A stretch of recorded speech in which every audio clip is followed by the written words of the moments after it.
Tahimik pero sobrang ingay ngayon ang pangalan ni Buyun Woo-suk sa mundo ng K-drama. Matapos ang massive success niya sa A Lovely Runner, mas lalo pang tumaas ang expectations ng fans sa magiging next project niya. At ngayong 2026, isa sa pinaka-pinag-usapang comeback tandem ay ang pagsasama nila ni IU sa drama na Perfect Crown. Ang drama na ito ay nakaset sa isang modernong Korea na may constitutional monarchy. Medyo kakaiba siya kumpara sa typical romantic K-drama dahil halo siya ng royal politics, contract marriage, social status conflict, at emotional romance. Dito ginagampanan ni IU ang karakter ni Seong Hee-jo, isang mayamang heiress na halos nasa kanya na ang lahat maliban sa pagiging parte ng royal family. Samantalang si Buyun Woo-suk naman ay gumaganap bilang si Prince Ian, isang prinsipe na may royal blood pero halos walang sariling kalayaan. Noong una pa lang ay announce ang casting nila, agad nang nag-trending ang project. Marami kasi ang nagsasabing bagay na bagay ang visuals at aura nilang dalawa. Pareho silang may soft image pero kaya ring magdala ng heavy emotional scenes. Kaya kahit hindi pa lumalabas noon ang drama, marami ng fans ang convinced na ito na ang magiging isa sa biggest K-drama pairings ng taon. Mas lalong lumakas ang hype nang lumabas ang behind-the-scenes clips at script reading photos nila. Doon pa lang kitang-kita na agad ang chemistry nila. Hindi pilit, hindi awkward, at parang matagal nang magka-partner sa screen. May mga Korean viewers pa nga na nagsasabing parang old school drama royalty ang dating nilang dalawa kapag magkatabi sa frame. Isa rin sa pinaka-pinag-usapan ay ang reunion nila after almost 10 years.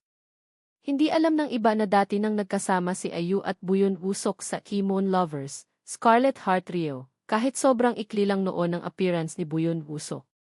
Kaya para sa maraming long-time drama fans, parang full circle moment itong project nila ngayon.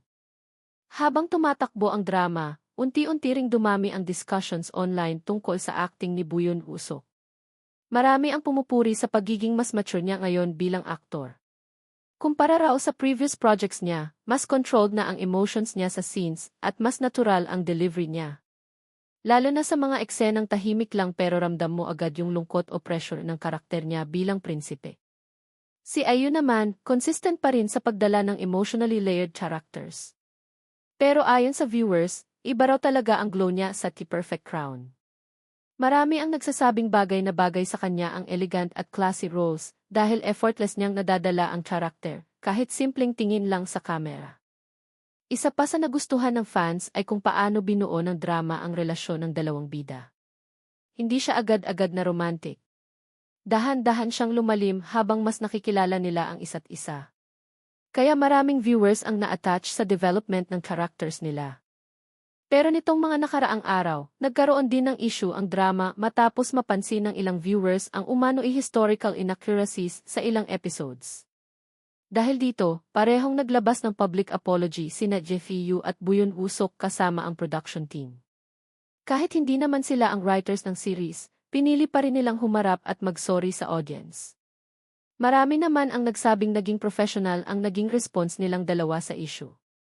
Sa kabila noon, nananatiling malakas ang popularity ng The Perfect Crown sa international streaming platforms. Trending pa rin ito sa iba't ibang bansa at patuloy na pinag-uusapan online dahil sa chemistry ni IU at Buyun Woo-suk. Marami ring clips mula sa drama ang nag-viral sa TikTok at Korean forums, lalo na yung emotional confession scenes at royal tension moments nila. Habang papalapit na rin ang finale ng drama, marami ng theories ang fans tungkol sa magiging ending ng dalawang karakter.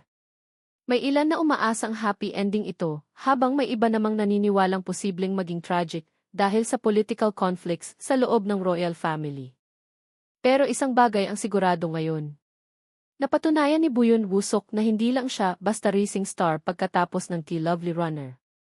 Sa project nila ni IU, mas lalo niyang pinakita na kaya niyang makipagsabayan sa pinakamalalaking pangalan sa Korean entertainment industry.